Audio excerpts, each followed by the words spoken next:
আসসালামু আলাইকুম রহমতুল্লাহ বরকাত। আহমদুল্লাহ তালা আলা আফদালিহি ওয়াসালাত ওয়াসালামু আলা রসুলিল্লাহ ওয়া আলা আলিহি ওয়া আসহাবিহি ওয়া আহলি বাইতিহি আজমাইন, আম্মা বাদ। সুপ্রিয় দর্শক, কাছে কিংবা দূরে বিশ্বজুড়ে বাংলা ভাষাভাষী যারা যেখান থেকে দেখছেন, আপনাদের প্রিয় চ্যানেল এসএটিভির পর্দায় মুনতাহা স্টিল নিবেদিত বরকতময় Ramzan, powered by Aziz plastic limited, co-sponsored by BRV এবং হুমাম ল্যান্ড ডেভেলপমেন্ট। প্রিয় দর্শক, পুরো অনুষ্ঠান জুড়ে রয়েছে আমি আব্দুর রহমান হুসাইনি। আমরা আলোচনা শুনবো পবিত্র রমজানের মধ্যে আমরা কিভাবে তাকওয়া অর্জন করব, তাকওয়ার মাস মাহে রমজান। এই বিষয়ে আলোচনা করার জন্য আমাদের স্টুডিওতে দুজন বিজ্ঞ আলোচক উপস্থিত হয়েছেন। আলোচনা শুরু হওয়ার পূর্বেই আসুন আমরা পবিত্র কোরআনুল কারীম থেকে তেলাওয়াত শুনে আসি। আউযু বিল্লাহি মিনাশ শাইতানির রাজীম। বিসমিল্লাহির রহমানির রহিম। ওয়া আম্মাল ক্বাসিতুনা ফাকানু লিজাহান্নামা হাতাবা وأن لو استقاموا على الطريقة لأسقيناهم ماء غدقا لنفتنهم فيه ومن يعرض عن ذكر ربه يسلكه عذابا صعدا وأن المساجد لله فلا تدعوا مع الله أحدا وأنه لما قام عبد الله يدعوه كادوا يكونون عليه لبدا صدق الله العظيم। প্রিয় দর্শক, আমরা সরাসরি আলোচনা চলে যাব। আলোচনার শুরুতেই আমরা আমাদের দুজন যেই বিজ্ঞ আলোচক উপস্থিত হয়েছেন স্টুডিওতে তাদের সাথে পরিচিত হয়ে নেই। আমার ডান পাশে রয়েছেন হযরত মাওলানা ওমর ফারুক ইবনে সিদ্দিক, খতিব, রামজীবন কোটিপাড়া জামে মসজিদ, গাইবান্ধা। আসসালামু আলাইকুম রহমতুল্লাহি ওয়া বারাকাতুহু। ওয়ালাইকুম আসসালাম ওয়া রাহমাতুল্লাহ। আমার বাম পাশে রয়েছেন বিশিষ্ট আলেমদ্বীন হযরত মাওলানা মুফতি সাহিবুল কদম, খতিব, বাইতুল ফালা জামে মসজিদ, সিলেট। আসসালামু আলাইকুম ওয়া রাহমাতুল্লাহি ওয়া বারাকাতুহু। ওয়ালাইকুম আসসালাম ওয়া রাহমাতুল্লাহ। মোহতারাম, কেমন আছেন আপনারা? আলহামদুলিল্লাহ, আপনি কেমন আছেন?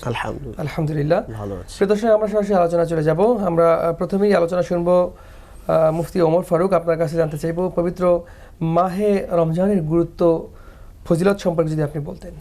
আল্লাহ সুবহানাহু ওয়া তাআলা পবিত্র কোরআনে কারিমের সূরা বাকারার 183 নম্বর আয়াতে বলেছেন যে ইয়া আইয়ুহাল্লাযীনা আমানু কুতিবা আলাইকুমুস সিয়ামু কামা কুতিবা আলাল্লাযীনা মিন ক্বাবলিকুম লাআল্লাকুম তাত্তাকুন।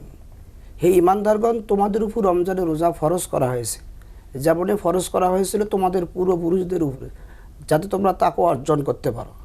এখন তাকওয়াটা এমন একটা বিষয় যে গলা শুকিয়ে গিয়েছে, আমি রোজা আছি, আমার সামনে পানি, আমি যদি পানি পান করি তাহলে রোজাটা ভঙ্গ হয়ে যাবে, নষ্ট হয়ে যাবে, কিন্তু খাচ্ছি না। কার ভয়ে খাচ্ছি না?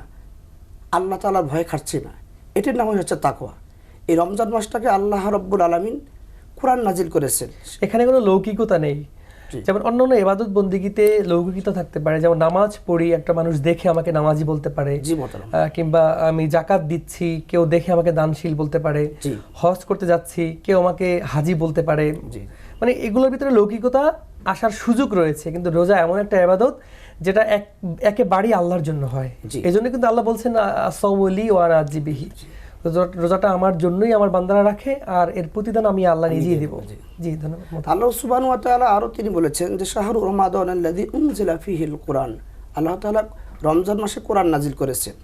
এই রমজান মাস থেকে আল্লাহ তাআলা তাওরাত কিতাব নাজিল করেছেন হযরত মুসা আলাইহিস সালামের উপর, এবং জাবুর কিতাব নাজিল করেছেন হযরত দাউদ আলাইহিস সালামের উপর, এবং এই রমজান মাসে ইনজিল কিতাব নাজিল করেছেন হযরত ঈসা আলাইহিস সালামের উপর। এই রমজান মাসটাকে তিনটি ভাগ করা হয়েছে, রহমত, মাগফিরাত, নাজাত। এই রমজান মাসটাকে আল্লাহ তাআলা অন্যান্য মাসের চাইতে বেশি প্রাধান্য দিয়েছেন। তাই এই রমজান মাসে যদি আল্লাহ তাআলা কোরআন নাজিল করেছেন, if you practise, if you recite the holy Quran in every single day, আমরা প্রত্যেক দিনে বসে যদি আল্লাহর কোরআনটা পড়ি, প্র্যাকটিস করি, তাহলে জীবন কল্যাণ হবে, মঙ্গল হবে। ধন্যবাদ মোহতারাম, আপনার কাছে আবার আসবো। আমরা চলে যাবো মুফতি ইসলাহিল মুকাদ্দাম, আপনার কাছে জানতে চাইবো, রমজান আল্লাহ আমাদের জন্য ফরজ করেছেন, নিশ্চয়ই এর পিছনে একটা উদ্দেশ্য রয়েছে। আসলে রমজান ফরজ হওয়ার পিছনে উদ্দেশ্যটা কি, যদি বলতেন আপনি। ধন্যবাদ, গুরুত্বপূর্ণ প্রশ্ন করেছেন। রমজান ফরজ হওয়ার পিছনে যে প্রশ্ন, সেটি হচ্ছে ভাই একটু আগেই কোরআনুল কারীমের একটি আয়াত তিলাওয়াত করেছেন, সূরা বাকারার 183 নম্বর আয়াতে কারিমা। আল্লাহ সুবহানাহু ওয়া তাআলা এখানে বলেছেন, ইয়া আইয়ুহাল্লাযীনা আমানু কুতিবা আলাইকুমুস সিয়ামু কামা কুতিবা আলাল্লাযীনা মিন ক্বাবলিকুম লাআল্লাকুম তাত্তাকুন। শেষের যে শব্দটি লাআল্লাকুম তাত্তাকুন, যেন তোমরা মুত্তাকি হতে পারো, পরহেজগার হতে পারো। মুত্তাকি হওয়ার জন্য আল্লাহ তাআলা তাকওয়ার গুণ অর্জন করার কথাটি কোরআনুল কারীমের বিভিন্ন জায়গায় একাধিকবার মেনশন করেছেন বা বলেছেন। যেমন আল্লাহ তাআলা কোরআনুল কারীমের অন্যত্র বলেছেন, ইয়া আইয়ুহাল্লাযীনা আমানুত্তাকুল্লাহ হাক্কা তুকাতিহি ওয়া লা তামুতুন্না ইল্লা ওয়া আনতুম মুসলিমুন। অর্থাৎ হে ঈমানদারগণ, তোমরা আল্লাহকে ভয় করো যেমনিভাবে ভয় করা দরকার, আর তোমরা মুসলমান না হয়ে কবরে এসো না বা মৃত্যুবরণ করো না। এভাবে আল্লাহ তাআলা কোরআনুল কারীমের মধ্যে একাধিকবার মানুষকে তাকওয়া অর্জনের জন্য উদ্বুদ্ধ করেছেন। মূলত নাজাত প্রাপ্তির জন্য বান্দার ইনসান হিসেবে যে গুণগুলি তার ভিতরে পরিস্ফুটিত হওয়া দরকার, অর্জন করা দরকার, আখিরাতের মুক্তির জন্য যে আমলগুলি দরকার, সব কিছুর মৌলিক বিষয় হচ্ছে তাকওয়া। এজন্য রোজার মূল বিষয়টা হচ্ছে তাকওয়া।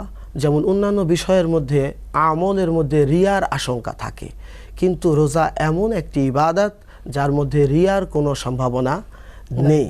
কারণ আমরা নীরবে, নিভৃতে, নির্জনে যখন থাকি, সে সময় তো হয়তো পানি পান করতে পারি, তৃষ্ণা পেয়ে খাদ্য গ্রহণ করতে পারি, কিন্তু ওই সময়টাতেও আমরা আল্লাহ রাব্বুল আলামিনকে ভয় পাই।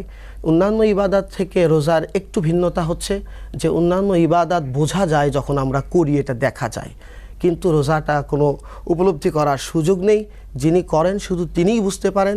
এই জন্য আল্লাহ তাআলা বান্দাকে চান যে নামাজ, হজ, যাকাত এই জাতীয় ইবাদতের পাশাপাশি রোজার মাধ্যমে শুদ্ধ থেকে আরো শুদ্ধ তাকওয়ার চূড়ান্ত একটা পর্যায়ে নিয়ে যাওয়ার জন্য। ধন্যবাদ মোহতারাম, আবারও আসবো। আমাদের সময় হয়েছে বিরতিতে যাওয়ার। প্রিয় দর্শক, আপনারা দেখছেন মুনতাহা স্টিল নিবেদিত বরকতময় রমজান। আমরা ফিরবো ছোট্ট একটি বিরতির পরে, আমাদের সঙ্গেই থাকুন।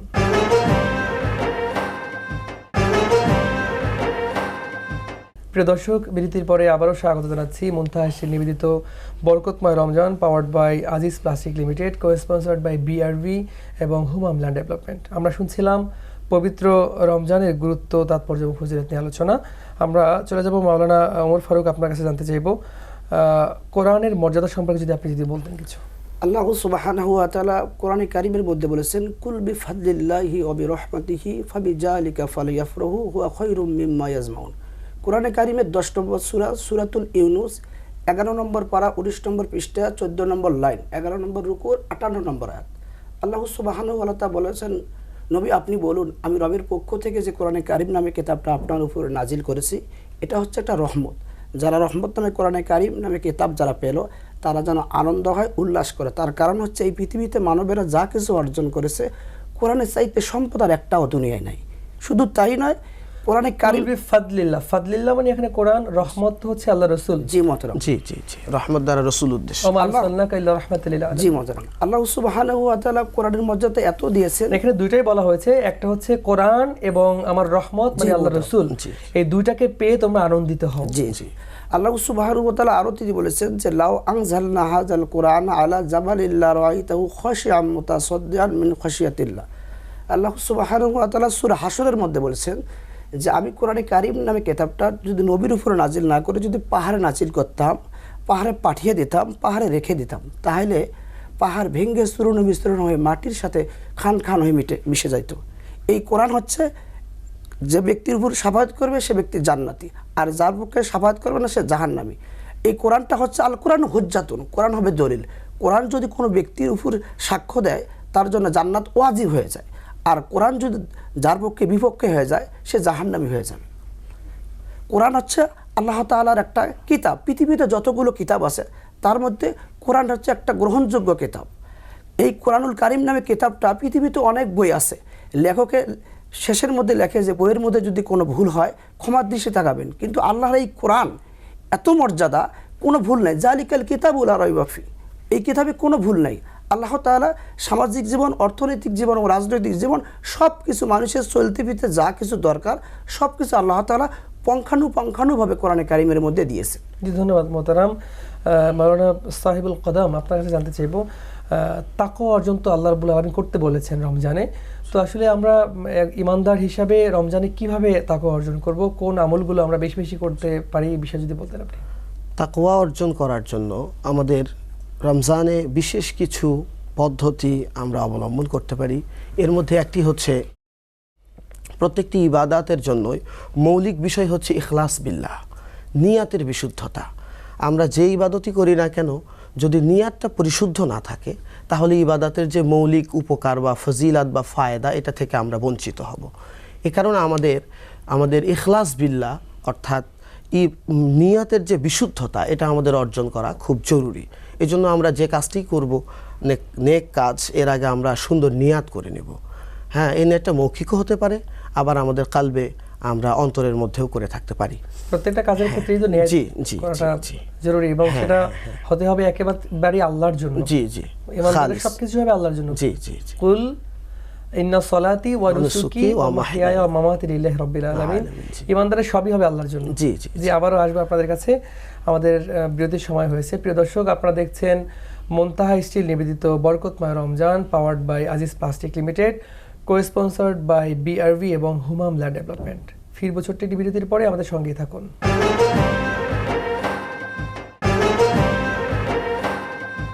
প্রিয় দর্শক, বিরতির পরে আবারও স্বাগত জানাচ্ছি মুনতাহা স্টিল নিবেদিত বরকতময় রমজান অনুষ্ঠানে। আমরা শুনছিলাম পবিত্র রমজানের গুরুত্ব, তাৎপর্য, ফজিলত নিয়ে আলোচনা। আমরা চলে যাব মাওলানা ওমর ফারুক, আপনার কাছে জানতে চাইবো, রোজা রাখার তো কিছু উপকারিতাও রয়েছে।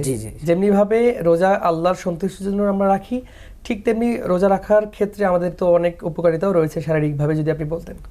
যে মুসলিম চিকিৎসক উনি বলেছেন যে একটা মানুষের অঙ্গ প্রত্যঙ্গ মেন তিনটা প্রয়োজন, একটা হচ্ছে মাথা, 2 নম্বর হচ্ছে হার্ট, 3 নম্বর হচ্ছে লেবার। তে বিজ্ঞানের সায়েন্স বলে একটা মানুষ যদি হালাল রুজি খেয়ে রোজা করে, ইফতার করে এবং আল্লাহর ইবাদত যথাযথভাবে যদি আদায় করে, তার কি থাকবে, মাথা ভালো থাকবে, ব্রেন ভালো থাকবে, হার্ট ভালো থাকবে। একটা মানুষের যদি হার্ট না থাকে আর একটা হাতের সাহায্যে চলাফেরা করতে পারে, একটা মানুষের যদি চোখ না থাকে আর একটা চোখের সাহায্যে দেখতে পায়, একটা মানুষের যদি পা না থাকে আর একটা পায়ের সাহায্যে চলতে পায়। কিন্তু এই মাথা, হার্ট, লেবার, এই তিনটা যদি একটা অচল হয়ে যায়, মানুষটা অচল হয়ে যাবে। মুসলিম চিকিৎসক ডাক্তার ইবনে সিনা বলেছেন, রমজান মাসে যদি কোনো ব্যক্তি রোজা আদায় করে, তার মাথা ভালো থাকবে, তার হার্ট ভালো থাকবে, তার লেবার ভালো থাকবে। কারণ আল্লাহ সুবহানাহু ওয়া তাআলা আমাদেরকে ইবাদত করার জন্য আল্লাহ পাক পাঠিয়েছেন, ওমা খালাকতুল জিন্না ওয়াল ইনসা ইল্লা লিয়াবুদুন। Man is created and Allah himself is the creator. There are many other creators, but man is the best of them. He created man and jinn for the worship.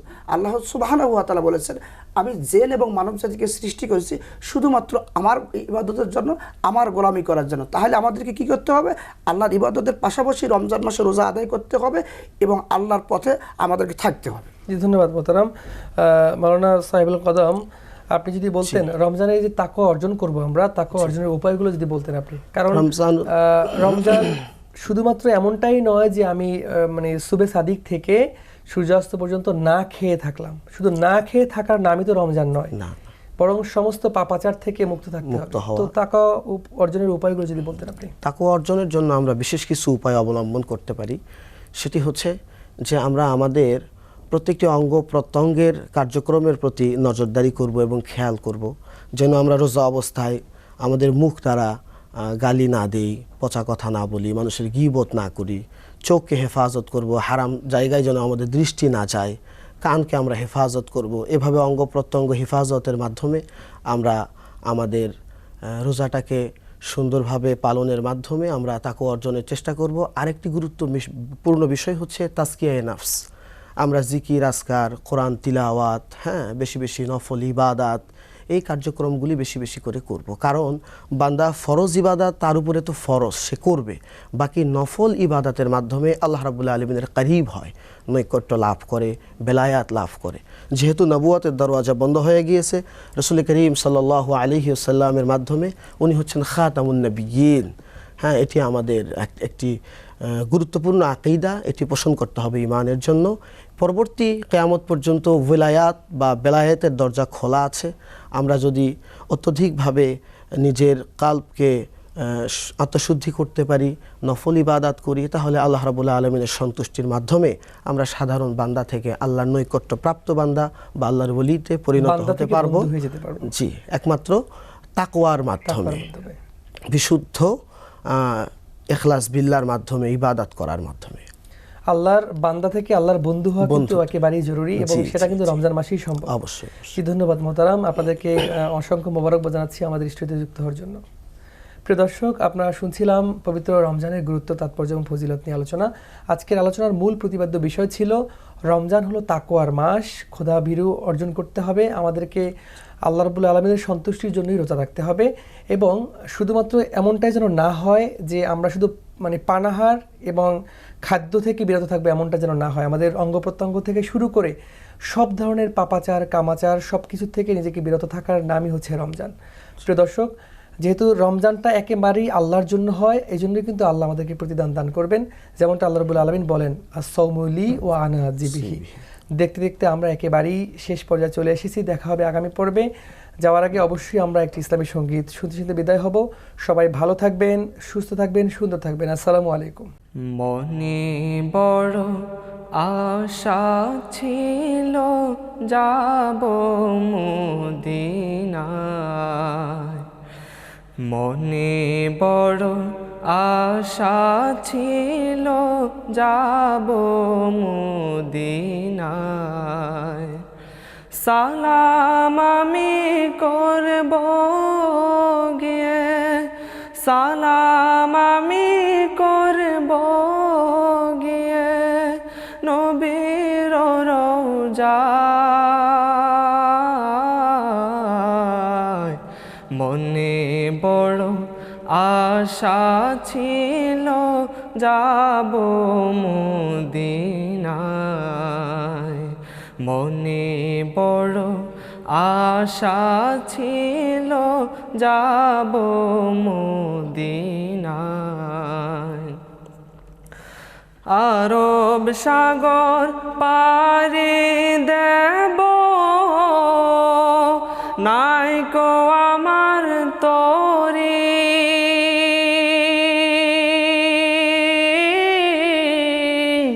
পাখি নয় যে উড়ে যাব, ডানাতে ভর করি। আরব সাগর পাড়ি দেব, নাইকো আমার তরি, পাখি নয় যে উড়ে যাব, ডানাতে ভর করি। আমার আশায় আছে সম্বল নাই, আশায় আছে সম্বল নাই, করি কি উপায়। কাফিলাতে কে যাও তুমি, কে যাও বেয়ে তোরি, আমায় যাও নাও ভাই সঙ্গে লয়া, খানি কৃপা করি।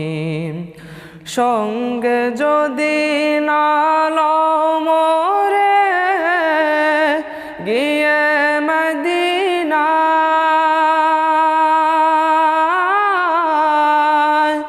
আমার সালাম পৌঁছে দিও নবীর রওজায়। আমার নামে কইর দোয়া নবীর দরগায়।